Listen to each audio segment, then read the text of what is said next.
கிறிஸ்துவுக்குள் பிரியமானவர்களே, உங்களை யாவரையும் இயேசுவின் நாமத்தினால வாழ்த்துகின்றோம். யோவான் 21ஆம் அதிகாரம் 9ஆம் வசனம் இப்படி சொல்லுகிறது. அவர்கள் கரையிலே வந்திறங்கின பொழுது கரி நெருப்பு போட்டு இருக்கிறதையும் அதன் மேல் மீன் வைத்திருக்கிறதையும் அப்பத்தையும் கண்டார்கள்.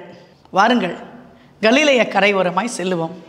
கலிலேய கடல் அல்லது திபேரியா கடல் என்று சொல்லப்படுகிற இந்த கடற்கரையில் தான் இயேசு அதிகமாய் ஊழியத்தை செய்தார்.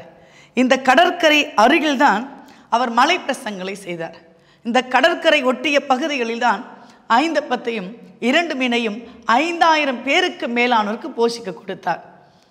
இந்த கடலை பார்த்துதான் கடலை இறையாதே, அமைதலாயிரு என்று இயேசு சொன்னார். இந்த கரையில் தான் பேதுரு நடந்து வரும்பொழுது அமிழ்கிற பேதுருவை அவர் தூக்கி எடுத்தார். புயல் காற்றையும் கொந்தளிப்பையும் அமர்த்தினார். ஆனால் இதே கடற்கரை இப்பொழுது இந்த கடற்கரை ஓரத்தில் கரி நெருப்பு போட்டு தன்னுடைய அன்பையும் தாழ்மையும் கர்த்தர் வெளிப்படுத்தி கொண்டிருக்கிறார். இயேசு மரித்து உயிரோடு எழுந்தது 3வது அற்புதம் என்று வேதம் சொல்லுகிறது. அதுக்கு முன்னாக சீமோன் பேதுரு சொல்லுகிறார் 21:3 சீமோன் பேதுரு மற்றவர்களை நோக்கி மீன் பிடிக்கப் போகிறேன் என்றான். அதற்கு அவர்கள் நாங்களும் உங்களோடு கூட வருகிறோம் என்றார்கள். அவர்கள் புறப்பட்டு போய் உடனே படவேறினார்கள். அந்த ராத்திரியில் அவர்கள் ஒன்றும் பிடிக்கவில்லை. ஆண்டவர் இந்த சீஷர்களை மனிதரை பிடிப்பதற்கு அழைத்தார். இயேசு மரித்து உயிரோடு எழுந்து விட்டார். ஆனால் இவர்கள் மீண்டும் அந்த மீன்பிடி தொழிலுக்கு செல்லுகிறார்கள். கர்த்தரை ஆஸ்வதிக்கிறார், உயர்த்துகிறார், வழிநடத்துகிறார். 10 மாதங்களாய் அழகாய் நம்மை தோளிலே சுமந்து கொண்டு வந்திருக்கிறார். சில பிரச்சனைகள் வரும்பொழுதும், போராட்டங்கள் வரும்பொழுதும், சோதனைகள் வரும்பொழுதும், இல்லாமை வரும்பொழுதும், இயலாமை வரும்பொழுதும் மீண்டும் நம்ம பேக் டு பெவிலியன் அப்படின்னு சொல்லுவாங்கள்ல, நம்ம திருப்பியும் வந்த வழியை திரும்பணும் அப்படின்னு நினைக்கிறோம். ஆனால் ஆண்டவர் சொல்கிறாரு, எந்த நிலைமையிலும் நான் உன்னோடு இருப்பேன், நீ எங்கே போனாலும் நானும் உன்னோடு கூட வருவேன். யோசுவாக்கு சொல்கிறார் ஆண்டவரே, நான் மோசையோடு இருந்தது போல உன்னோடும் இருப்பேன். ஒருவேளை சில பலவீனங்களினால, சில தோல்விகளினால நீங்கள் அந்த ஆவிக்குரிய வாழ்க்கையிலிருந்து சற்றே விலகி இருக்கலாம். நிறைய பேர் சொல்கிறீங்களே, என்னால் ஜெபிக்க முடியவில்லை, வேதத்தை வாசிக்க முடியவில்லை, துதிக்க முடியவில்லை. சிலர் சொல்கிறது என்னென்னா, முன்பெல்லாம் நான் நன்றாக ஜெபித்து கொண்டிருந்தேன், முன்பெல்லாம் துதித்து கொண்டிருந்தேன், முன்பெல்லாம் ஆராதித்து கொண்டிருந்தேன், ஆனால் இப்பொழுது என்னால் ஜெபிக்க முடியவில்லை அப்படின்னு சொல்கிறாங்க. இந்த பேதுரு பாருங்க, தான் மீன் பிடிக்க போகிறேன்னு சொன்னோன்னையும் மற்ற சீஷர்களும் அவரோடு கூட செல்லுகிறார்கள். வேதம் சொல்லுகிறது, விடியற் காலமான போது இயேசு கரையிலே நின்றார். அவரை இயேசு என்று சீஷர்கள் அறியவில்லை. ஆண்டவர் பாருங்க, அங்கே அதிகாலையிலே வந்து விட்டார். விடியற்காலை நேரம் தான் கர்த்தரை தேட வேண்டிய நேரம். கர்த்தரை கண்டடையத்தக்க சமயத்தில் அவரை தேடுங்கள். ஆண்டவர் சொல்வார், நீ என்னை தேடினால் நான் உனக்கு தென்படுவேன். நம்மக்கிட்ட ஒரு கண்டினியூஸ் ப்ராசஸ் இல்லை. ஆண்டவரை தேடணும், எப்போ வேணால் தேடலாம், ரைட். ஆனால் என்ன சொல்கிறாங்கன்னா, விடியற் காலத்தில் இயேசு கரையிலே நின்றார். நீதிமொழிகள் 8:17 சொல்லுகிறது, அதிகாலையில் என்னை தேடுகிறவர்கள் கண்டடைகிறார்கள். இந்த அதிகாலை நேரத்தில் ஆண்டவர் அளவில்லாத அன்பு. ஏன்னா முன்னாடி வசனம் சொல்கிறாங்க, அந்த ராத்திரியில் அவர்கள் ஒன்றும் பிடிக்கவில்லை. ஸோ ஹோல் நைட் அவங்க மீன் பிடிக்கணும் அப்படின்னு பிரயாசப்படுகிறார்கள். ஆனால் அவங்களால முடியவில்லை. நிறைய காரியத்தை நம்ம பிரயாசப்படுகிறோம், முயற்சி எடுக்கிறோம், ஆனால் முடிவு 0 தான். முடிவு சரிவர வருவதில்லை. ஏனென்றால் அங்கே கர்த்தர் இல்லை. கர்த்தர் மனிதரை பிடிக்க அழைத்தார். ஆனால் இவங்க என்ன பண்ணாங்க, மீன் பிடிக்க திரும்பவும் செல்லுகிறார்கள். ஆனால் ஆண்டவர் பாருங்களேன், அவர் வேலை அன்பினால் விடியற்காலமான போது கர்த்தர் கரையிலே நிற்கிறார். அது மாத்திரல்ல, அவர்களுக்காக கரி நெருப்பு போட்டு இருக்கிறதையும் அதன் மேல் மீன் வைத்து இருக்கிறதையும் அப்பத்தையும் கண்டார்கள். நீ யோசிச்சு பாருங்க, கடற்கரையில் அடுப்பு பற்ற வைக்க முடியுமா? கரி நெருப்பு போட முடியுமா? அங்கே நிறைய காற்று இருக்கும். அங்கே அந்த கரி நெருப்பை பற்ற வைக்க கூட முடியாது, அந்த அளவுக்கு காற்று அங்கே இருக்கும். ஸோ அங்கே பாருங்கள், விடியிருக்கான்லேயே அப்பத்தையும் வைத்து இருக்கிறாங்களாம், மீனையும் வைத்து இருக்கிறாங்களாம். என்ன ஒரு அன்புள்ள ஆண்டவர் பாருங்களேன். ஐயோ, நைட் ஃபுல்லாக போகிறாங்களே, அவங்களுக்கு என்ன கிடைக்குமோ, ஏது கிடைத்திருக்குமோ, ஒரு அங்கலாய்ப்பு, மனதுருக்கம், அன்பு. அதனால தான் அதிகாலையில் அவளை கண்டடி வராங்க. எம்மாவுக்கு சீஷருங்க போகிறாங்க, அவங்க கூட கர்த்தரும் போகிறார். ஆண்டவர் சில காரியம் விவரித்து சொல்கிறார். சீஷரோட இருதயம் கொழுந்து விட்டு எரிந்தது. சீமோன் பேதுரு மற்ற சீஷரும் இவரை இயேசு என்று அறியவில்லை. அவர் சொல்றாரு 5ஆம் வசனத்துல, பிள்ளைகளே புசிக்கிறதற்கு ஏதாகும் அந்த ஸ்லாங், அந்த அழைக்கிற ஒரு தன்மை. இப்போ நம்மளோட பிள்ளைங்களை வந்து நம்ம உரிமையோடு அழைப்போம், அன்போடு அழைப்போம் இல்லையா? அப்போ இவர் சொல்கிறாரு, சீசர்களே அப்படின்னு சொல்ல, உடன் பணியாளர்களே அப்படின்னு சொல்ல, வேலையாட்களே அப்படின்னு கூட சொல்லலை. மாறாக என்ன சொல்கிறார்? பிள்ளைகளே. ஒரு ஒரு ரொம்ப அன்பா, ஒரு ஃபுல்னஸ் லவ், ஒரு ஹார்ட்ஃபுல் லவ், இதயத்திலிருந்து சொல்கிறார் பிள்ளைகளே அப்படின்னு ரொம்ப அன்பா ஆண்டவர் கூப்பிட்றாரு. ஆனால் கூட பாருங்க, இந்த சீஷருங்க அவரை இயேசு என்று அறியவில்லை. நாம கூட ஆண்டவர் நமக்குள்ளே இருக்கிறார், நம்மோடு கூட இருக்கிறார், நமக்குள்ளே வாசம் செய்கிறார். ஏன்னா இந்த ஆலயம் கர்த்தருடைய பரிசுத்த ஆலயமாக இருக்கிறது, நமக்குள்ளே இருக்கிறார். ஆனால் நிறைய வேளையில் நாம் அவரை உணர்வதில்லை, நாம் அவரை அறிந்து கொள்வதில்லை, அவரை கண்டடையத்தக்க சமயத்தில் தேடுவதில்லை. வேதம் சொல்கிறது, நீ என்னை தேடினால் நான் உனக்கு தென்படுவேன், என் நாமத்தினால நீ எதை கேட்டாலும் நான் அதை கொடுப்பேன் அப்படின்னு ஆண்டவர் சொல்றாரு. ஆண்டவர் நமக்குள்ள இருக்கிறாருங்க. ஆனால் நம்ம கர்த்தரை எங்கேயோ தேடிக்கொண்டு இருக்கிறோம், எதையோ தேடிக்கொண்டு இருக்கிறோம், உலகத்தையே தேடிக்கொண்டு இருக்கிறோம், உலகத்தின் பின்னாலே சென்று கொண்டு இருக்கிறோம். நம்ம மேல அன்பு வைத்து இருக்கிற மனதுருக்கமுள்ள ஒரு ஆவியானவர், ஒரு ஆண்டவர், ஒரு நல்லவர், ஒரு பிதா, ஒரு தகப்பன், ஒரு குமாரன், அவர் நமக்குள்ளே இருக்கிறார். பார்த்தீங்களா? நிறைய நேரம் அதை நம்ம உணராம இருக்கிறோம். யோவான் 10ஆம் அதிகாரத்தில் ஆண்டவர் சொல்றாரு, என் ஆடுகள் என்னை அறிந்திருக்கிறது, நானும் என் ஆடுகளை அறிந்திருக்கிறவன். அப்ப அன்புள்ளவன் தேவனை அறிந்திருக்கிறான், அன்பில்லாதவன் தேவனை அறியான். இவ்வளோ உரிமையோடு பிள்ளைகளே அப்படின்னு கூப்பிட்டா கூட இவங்க பாருங்க, இவர் தான் இயேசு என்று அறிந்து கொள்ளவில்லை. ஏன்னா அவங்க திகைப்பில் இருக்கிறாங்க. ஒரு ராம் முழுதும் அவங்க பிரயாசப்பட்டாங்க, ஒரு மீனும் அவர்களுக்கு கிடைக்கவே இல்லை. அப்போ ஆண்டவர் சொல்றாரு, நீங்கள் படவுக்கு வலதுபுறமாக வலையை போடுங்கள். ரொம்ப பெரிய கடல் கூட இல்லை, 13 மைல் நீளம், 9 மைல் அகலம், அவ்வளோதான். அப்போ இவர் சொல்ற பாருங்க, அது வலதுபுறம் வலையை போட்டான்னா இடதுபுறம் வலையை போட்டாலே எல்லாம் ஒன்று தானே. ஆனால் இவர் சொல்றாரு பாருங்க, ஆண்டவர் சொல்றாரு, நீங்கள் வலதுபுறம் வலையை போடுங்கள் அப்படின்னு சொல்றாங்க. ஏற்கனவே வந்து இவங்க நைட்டெல்லாம் பிரயாசப்பட்டு ஒரு மீனும் கிடைக்கவில்லை. பல வேலைகளில் கர்த்தர் இல்லாமல், ஜெபிக்காம, துதிக்காம, வேதத்தை வாசிக்காம, ஆலயத்துக்கு செல்லாம, கர்த்தருக்கு அந்த முதல் நேரத்தை ஆண்டவர் என்ன சொல்றாரு? முதலாவது தேவனுடைய ராஜ்யத்தையும் அவருடைய நீதியை தேடுங்கள், அப்பொழுது இவைகளெல்லாம் கூட கொடுக்கப்படும். நம்ம அதை முதல் விட்டுட்டு நம்ம முயற்சிகள், நம்ம பிரயாசங்கள், நம்மளோட உழைப்புகள், நான் போனால் அது நடக்கும், நான் கேட்டால் அது நடக்கும் அப்படின்னு நம்மையே நம்புகிறோம். இவங்க என்ன பண்ணாங்க? அதுதான் பண்றாங்க பாருங்களேன். அவங்க என்ன சொல்றாங்க? வலதுபுறத்திலே வலையை போடுங்கள் சொல்லும்போது நிறைய மீன்கள் கிடைத்தது, அந்த அங்கலாய்ப்பெல்லாம் மாறி போனது, வலதுபுறமாய் போடுங்கள் அப்படின்னு சொல்றாரு. இன்னைக்கு ஆண்டவர் உங்களை பார்த்து சொல்லுகிறார், உன் வலது கரத்தை பிடித்து உன்னை பார்த்து, நீ பயப்படாதே, நான் உன்னோடு கூட இருக்கிறேன். ஆண்டவர் நமக்குள்ளாம் இருக்கதை உணராமலும் அறியாமலும் இருக்கிறோம். ஆண்டவர் சொல்லாரு, என் ஜனங்கள் குருடா இருக்கிறாங்க, கண்கள் இருந்தும் காணாத இருக்கிறாங்க, காதுகள் இருந்தும் கேட்காம இருக்கிறாங்க, என் வார்த்தையின்படி நடக்காம இருக்கிறாங்க அப்படின்னு சொல்றாங்க. இவங்க அந்த மீனை பிடிச்ச பிறகுதான் அந்த இயேசு கண்மாய் இருந்த சீஷன் யோவான் சொல்றார் பேதுரை பார்த்து, அவர் கர்த்தர். அவர் பிள்ளைகளேன்னு கூப்பிடும்போது உணர்வில்லை, அவர் விடியற்காலம் மன்னிக்கும் போது உணர்வில்லை, அவர் கறி நெருப்ப போடும்போது உணர்வில்லை, அப்பத்தீமன் வைக்க உணர்வில்லை. அந்த மீனை பிடிச்ச பிறகுதான் அவங்க சொல்றாங்க, அவர் கர்த்தர். நமக்கு கூட ஆண்டவர் பெரிய அற்புதம் செஞ்சா ஆண்டவரே கர்த்தாவே துதிக்கிறோம். சில நாள் அற்புதம் நடக்கவில்லை, சில நேரம் டிலே ஆகுது. It's not a deny, delay ஆகுது. அப்படி டிலே ஆகும்போது என்ன பண்ணுறோம்? ஆண்டவன் ஜெபத்தை கேட்கல, என் கண்ணீரை காணவில்லை, என் புலம்பலை கேட்கல அப்படின்னு நம்ம நினைக்கிறோம். பைபிள் சொல்லுகிறது, ஏற்ற வேளையில் அவர் உங்களை உயர்த்தும்படிக்கு அவருடைய பலத்த கரங்களுக்குள் அடங்கியிருங்கள் அப்படின்னு சொல்லுகிறாங்க. God is the right time. அவருக்கு நேரம் இருக்கிறது, காலம் இருக்கிறது, நம்மை உயர்த்துவதற்கு, குடும்பத்தை உயர்த்துவதற்கு, பிள்ளைகளை உயர்த்துவதற்கு, கூட உலக பிரகாரமான ஆசீர்வாதங்களுக்கு, ஒரு திருமணமோ, ஒரு வேலையோ, ஒரு வீடு கட்டுதலோ, ஒரு ஆவிக்குரிய வரங்களோ, எதுவானாலும் கர்த்தர் ஒரு நேரத்தையும் காலத்தையும் சரியாய் வைத்திருக்கிறார். அவர் இயேசு, அவர் கர்த்தர் அப்படின்னு சொன்னோன்னுதான் இந்த பேதுரு பண்ண சந்தோஷம் தாங்க முடியாம கடல்ல குதித்து நீந்தி கொண்டே போகிறாரு. அவங்க பாருங்க, அந்த மீனை பிடிச்சி அந்த மீனை என்றாங்க. ஆண்டவர் வந்தார், அந்த சந்தோஷம் ஒரு பக்கம். ஆனால் அவங்க என்ன பண்றாங்கன்னா, அவங்களோட கண்கள் எதன் மேல இருக்குதா? இது பெரிய மீனா, இது சின்ன மீனா, இது எத்தனை மீன் இருக்குது, அதை என்றாங்க பாருங்களேன். ஆண்டவர் நமக்கு எத்தனை நன்மைகளை செய்திருக்கால, கவுண்ட்லெஸ் பிளஸ்ஸிங். நாம் நிற்பதும் நிர்மலமாகாது இருப்பதும் கர்த்தருடைய சுத்த கிருபையாகத்தான் இருக்கிறது.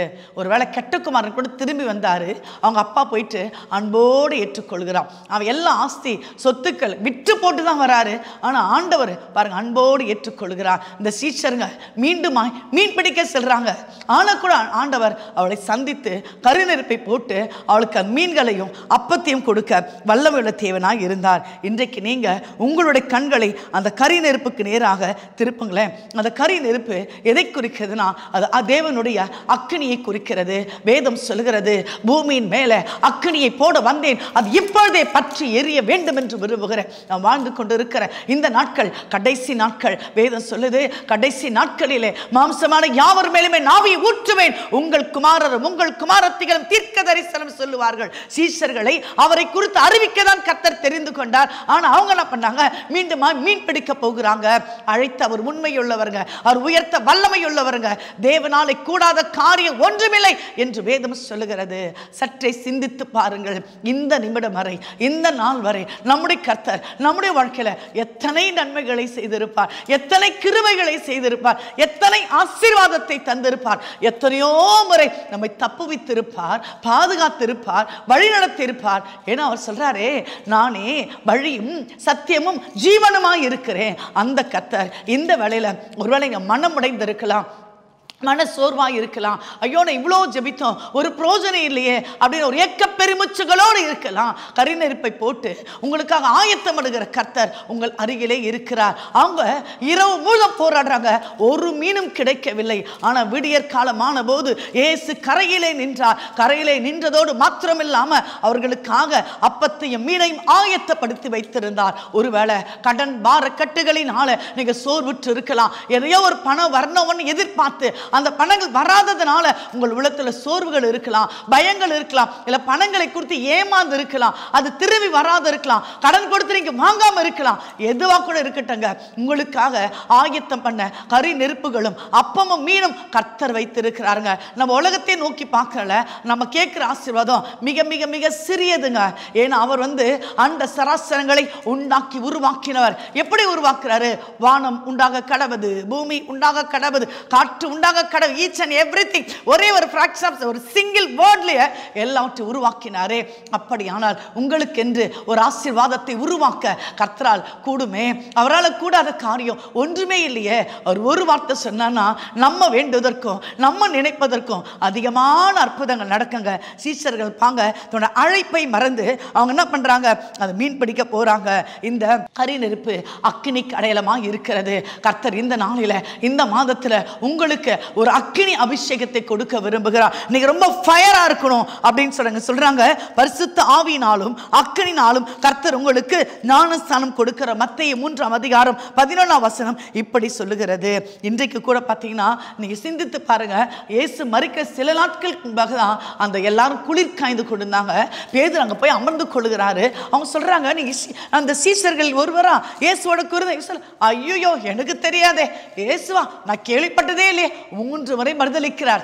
ஆனா அதே கரி நெருப்பு, குளிர்காய நெருப்பு பயன்பட்டதுல அதே நெருப்பு தான் இன்றைக்கு ஆண்டவர் பேதுருக்காக ஆயத்தம் பண்ணின அந்த அப்பம் அந்த மீனும் அங்கே இருக்கிறது.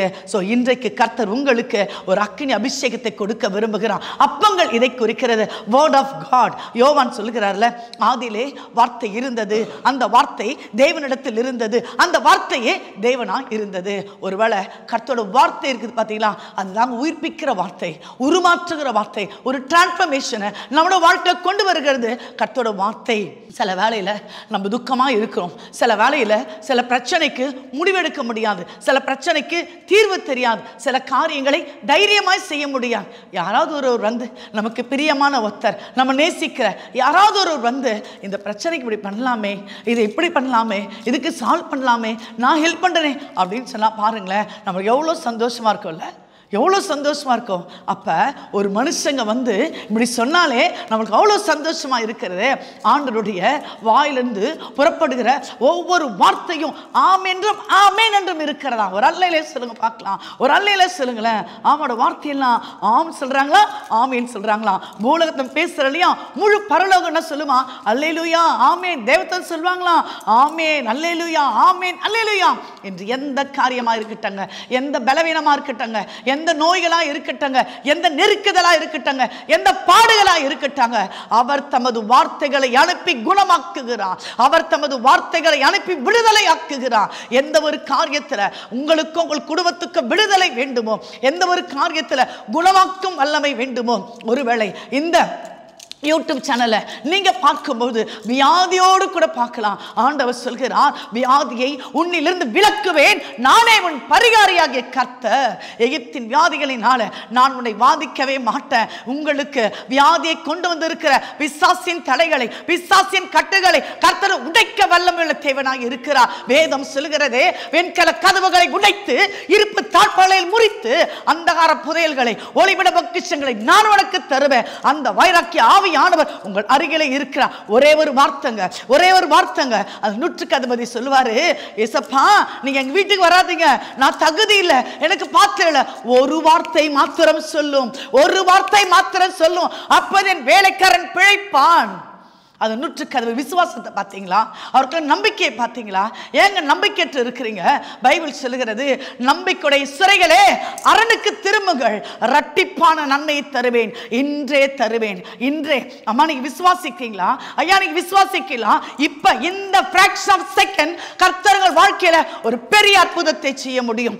ஏனென்றால் ஒரு அற்புதங்களின் தேவன், அடையாளங்களின் தேவன். கரி நெருப்பு அக்கினிக்கும் அந்த அப்பம் அந்த மீன் வந்து கர்த்தரோட வார்த்தைக்கும் அடையாளமா இருக்கிறது. சோ இந்த மாதத்துல இந்த வேளையில கர்த்தர் அக்கினியும் அவருடைய வார்த்தையை அனுப்புகிறாராம். அவருடைய வார்த்தை எனக்குள்ளே வந்தபோது என் இருதயம் நொறுங்குண்டது, என் எலும்பெல்லாம் கட்டிவிட்டது என்று எரேமியா சொல்வார் பாருங்களேன். நான் அடக்கி வச்சிருந்தேன், அவர் வார்த்தை எனக்குள்ள வந்தது, என் எலும்புகள் எல்லாம் எப்படி இருக்குது? அதெல்லாம் உருவ குத்துகிறதாக இருக்கிறது.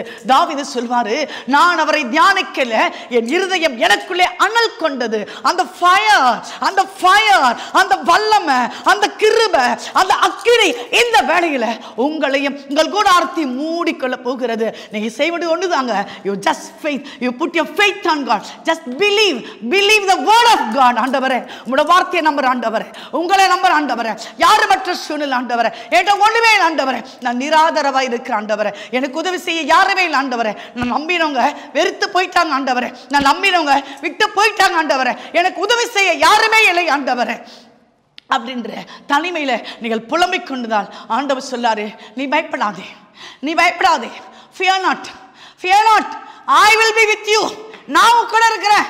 யார் இருக்கிறாங்களோ யார் இல்லையோ நான் உன் கூட இருக்கிறேன். உன் குடும்பத்தோடு, உன் கணவரோடு, உன் பிள்ளைகளோடு நான் உன்னோடு கூட இருக்கிறேன். வேதம் சொல்லுகிறதே, உலகத்தின் முடிவு வரையந்தும் சகல நாட்களிலும் நான் உன்னோடு இருக்கிறேன். நீங்க நல்லா சொல்லி பாருங்களேன், நான் உன்னோடு இருக்கிறேன். நீங்களே சொல்லி பாருங்க, நீங்களே சொல்லுங்க, நீங்களே சொல்லுங்களேன், நான் உன்னோடு இருக்கிறேன். ஆண்டவர் சொல்லார், என் ஆண்டவர் உங்களோடு இருக்கிறார், என்னோடு இருக்கிற ஆண்டவர் உங்களோடு கூட இருக்கிறார். பிள்ளைகளே புசிக்கிறதுக்கு ஏதாவது இருக்குதா? ஏதாவது வச்சிருக்கீங்களா? ஏதாவது சாப்பிட்டாமா? ஆண்டவர் கேட்கிறார் பாருங்களேன், உன்னிடத்தில் என்ன இருக்கிறது, என்ன இருக்கிறது? அந்த தீர்க்கதரிசிகிட்ட ஒரு அம்மா போறாங்க, கடன் கொடுத்தவன் அடிமை கொள்றான், என் பிள்ளைகளாம் அடிமையாக்க போறாங்க, என்கிட்ட ஒரு பணமும் இல்லை, கடன் இருக்கிறது, என்ன செய்வேன் என்று ஒரு தீர்க்கதரிசியின் மனைவி அந்த எலியா கிட்ட போறாங்க. அப்போ அவர் கேட்பாரு, உன்னிடத்தில் என்ன இருக்கிறது, உங்களிடத்தில் என்ன இருக்கிறது? என் அன்பையா, என் அன்பம்மா, உங்கள்கிட்ட என்ன இருக்குது? கொஞ்சம் விசுவாசம் இருக்கிறதா? கொஞ்சம் நம்பிக்கை இருக்கிறதா? கொஞ்சம் பாடல் தாளந்துகள் இருக்கிறதா? கொஞ்சம் ஜெபிக்கக்கூடிய ஜப ஆவி இருக்கிறதா? ஏதோ கொஞ்சம் இருக்குதுல்ல, அந்த கொஞ்சத்தை வைத்து கர்த்தர் பல மடங்கு உங்களை ஆசீர்வதிப்பார்.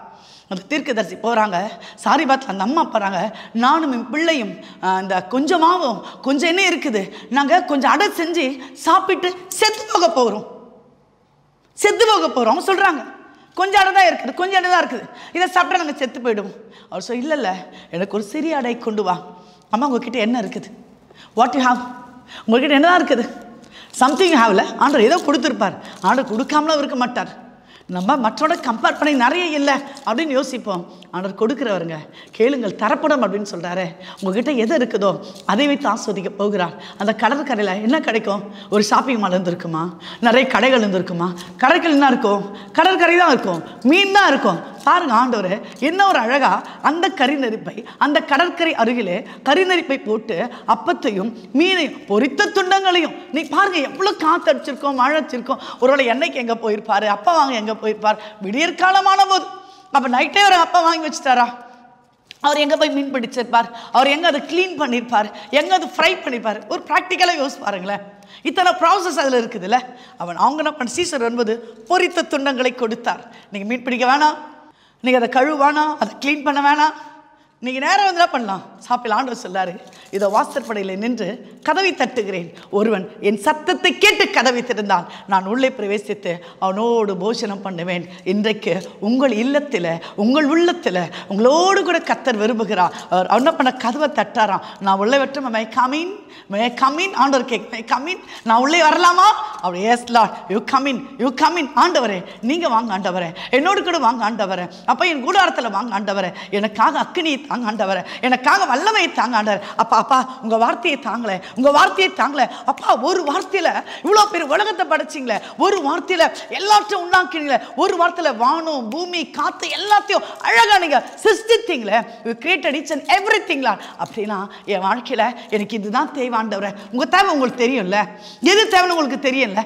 ஆண்டவருக்கு தெரியும் உங்களுக்கு என்னது தேவை என்பதை பரமபிதா அறிந்திருக்கிறார். ஆனா கூட என்ன சொல்றாரு, என் நாமத்தினால whatever you ask in my name, என் நாமத்தினால நீ இதை கேட்டாலும் நான் அதை உனக்கு தருவேன். பேதுரும் மற்ற சீஷர்களும் மீனை கேட்கவில்லை, கரிநெருப்பை கேட்கவில்லை, அப்பத்தை கேட்கவில்லை. அவங்க எங்க பேக் டு பெவிலியன் திரும்ப போயிடுவாங்களோ அங்கலாய்க்கிறார் ஆண்டவர். ஐயோ நான் மனுஷரை பிடிக்க அழைச்சனே, இவங்க திரும்ப மீனை பிடிக்க போறாங்களே, அங்கலாய்க்கும் ஆண்டவர் என்று உங்களை பார்த்து, ஐயோ என் மகள், ஐயோ என் மகன் எனக்கு செவி கொடுக்கலையே, இந்த லைன்ல வரலையே, இந்த வழியில வரலையே, எனக்காக காத்திருக்கலையே, நான் ஆசீர்வதிக்க விரும்புகிறேனே, நான் கொண்டு வந்த தாளந்துகளை கொடுக்க விரும்புகிறேனே, இவர்களை பயன்படுத்த விரும்புகிறேனே, இவளை ஊழியக்காரராய் மாற்ற விரும்புகிறேனே, ஊழியக்காரியாய் மாற்ற விரும்புகிறேனே, இந்த குடும்பத்துக்கு இத்தனை ஆசீர்வாதங்களை கொடுப்பதற்கு நான் தயாராக இருக்கிறேனே, ஆனா இவங்க கேட்கலேன்னு சொல்லிட்டு ஆண்டவர் அங்கலாய்த்து கொண்டு இருக்கிறாராம். இன்றைக்கு ஒருவேளை உங்களோட தேவை எதுவா இருந்தாலுமே, அப்பா நீர் என்னை ஆசீர்வதியும். யாக்கோபு சொன்னார்ல, நீர் என்னை ஆசீர்வதித்தால் ஒழிய நான் உம்மை விடுகிறதில்ல. நீங்க எப்ப என்ன ஆஸ்வதிக்கிறீங்களோ அப்ப ஆஸ்வதிங்க ஆண்டவரே, அது வரைக்கும் நான் உங்களை விடவே மாட்டேன்னு சொல்றாரு. அந்த கரிநெருப்பாகிய கர்த்தர், கரிநெருப்பாகிய அக்கினி அப்பமாகிய கர்த்தர், நானே ஜீவப்பம் என்று சொன்ன தேவன், நானே வார்த்தை என்று சொன்ன தேவன், அந்த வார்த்தை மாம்சமானது என்று சொன்ன தேவன், அந்த கர்த்தர் இன்று உங்களோடும் உங்கள் குடும்பத்தோடும் இடைபட விரும்புகிறான், உங்களோடு கூட வாசம் செய்ய விரும்புகிறான். ஒருவேளை கர்த்தர் விட்டு கொஞ்சம் தூரம் போயிருந்தா, கொஞ்சம் கொஞ்சம் கொஞ்சம் கொஞ்சம் தூரம் போயிருந்தா, ரொம்ப தூரம் போயிருந்தா, ஆண்டவரே என்று ஒப்பு கொடுக்கிற ஆண்டவரே, உங்க கிட்ட வந்துட்டு ஆண்டவரே, அப்பா உங்களோடு கூட வந்து ஆண்டவரே, நீங்க என் வலது கரத்தை பிடித்துக் கொள்ளுங்க ஆண்டவரே, என் அன்போடு அரவணைத்துக் கொள்ளுங்க ஆண்டவரே. சிறு பிள்ளைகளை அழைத்து அன்போடு அரவணைச்சிங்களா ஆண்டவரே, என்னையும் என் குடும்பத்தையும் உங்களோட கரங்களை ஒப்பு கொடுக்கிற ஆண்டவரே, அரவணைத்துக் கொள்ளுங்க ஆண்டவரே, ஆற்றுங்க ஆண்டவரே, தேற்றுங்க ஆண்டவரே, நீங்களே உயர்த்துங்களேன். ஏண்ட ஒரு மனுஷங்கிட்ட போய் நிற்கணும், ஏண்ட ஒரு மனுஷங்கிட்ட போய் நிற்கணும், ஏண்டவர் யார்கிட்டயோ போய் நிற்கணும், வேணாண்டவரே, நாங்கள் நிற்கிற இடம் உங்களுடைய சமூகமாக இருக்கட்டாண்டவரே, நான் அழுகிற கழு பாதபடியாக இருக்கட்டாண்டவரே. ஏனென்றால் மறைவா கண்ணிற்கு பதில் கொடுக்கிற தேவன் நீங்க ஆண்டவரே.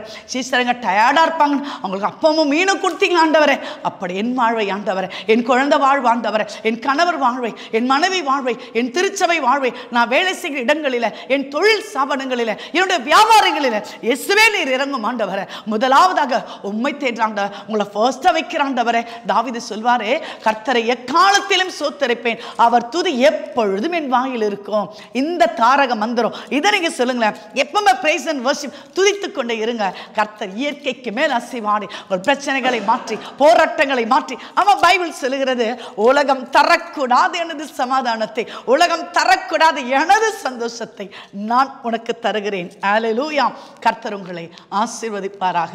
ஆமென். எங்கள் அன்பின் ஆண்டவரே, எங்கள் தேவைகளை அறிந்து இருக்கிறவரே, எங்களை ஒருபோதும் விலகாதவரே, எங்களை விட்டு தூர செல்லாதவரே, கைவிடாதவரே, ஒருவேளை பல நேரங்களில் உங்களை விட்டு தூரம் தூரமாக நாங்கள் போகிற ஆண்டவரே, ஆனால் நீங்கள் தேடி தேடி தேடி வந்த ஆண்டவரே, காற்றடிக்கக்கூடிய அலைகள் அடிக்கக்கூடிய கருநெருப்பு போடவே முடியாத அந்த சிச்சுவேஷனில் வந்த ஆண்டவரே, அப்பத்தையும் நீர் தந்தீர் ஆண்டவரே, மீனையும் தந்தீர் ஆண்டவரே. ஆம் கர்த்தாவே, நீர் ஒருவராய் பெரிய அதிசயங்களை செய்கிற தேவன் ஐயா. இந்த தொலைக்காட்சியின் வழியாய் உங்களுடைய செய்தி கேட்டுக்கொண்டிருக்க ஒவ்வொருவருக்கும் ஆண்டவரே, எத்தனையோ தேவைகள் இருக்கும், எத்தனையோ பாடுகள் இருக்கும், எத்தனையோ கண்ணீர் இருக்கும், அங்கே வெளியே சொல்ல முடியாம எவ்வளோ கட்டுகள் இருக்கும். நீங்க சொன்னீங்களே, வியாதியை உன்னிலிருந்து விலக்குவேன். எத்தனை பேருக்கு ஆண்டவரே மறைமுகமான வியாதிகள் எல்லாவற்றையும் மாற்றி போடு ஆண்டவரே. இப்போது வேகமாய் பரவி வருகிற அந்த நிமோனியா ஃபீவர் ஒருவரையும் தொடாதபடி ஆண்டவரே, உடல் வலிகள், சோர்வுகள், அசதிகள் ஒருவரையும் தொடாதபடி ஆண்டவரே, அந்த சளி தொந்தரவுகள் தொடாதபடி ஆண்டவரே, நீர் அக்கினியை போடும் ஆண்டவரே,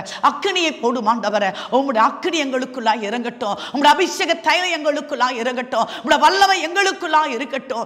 தேவரின் சகலத்தையும் வல்லவர் நீர் செய்ய நினைத்த காரியம் ஒன்றுமே தடைபடாது என்பது அறிந்து இருக்கிற ஆண்டவரே, எங்களை தாழ்த்துகிறோம். ஒருவேளை தூரம் போயிருந்தா மார்போடு அணைத்துக் கொள்ளுகிற அந்த உன்னத அனுபவத்துக்குள்ளாய் இந்த வேளையில் ஒப்புக் கொடுக்கிற ஆண்டவரே, உன் நாம மாத்திரம் மகிமைப்படுவதாக. எங்கள் தேவைகளை சந்திப்பீராக. இயேசுவின் வழியாய் கேட்கிறோம் ஜீவனுள்ள நல்ல பிதாவே.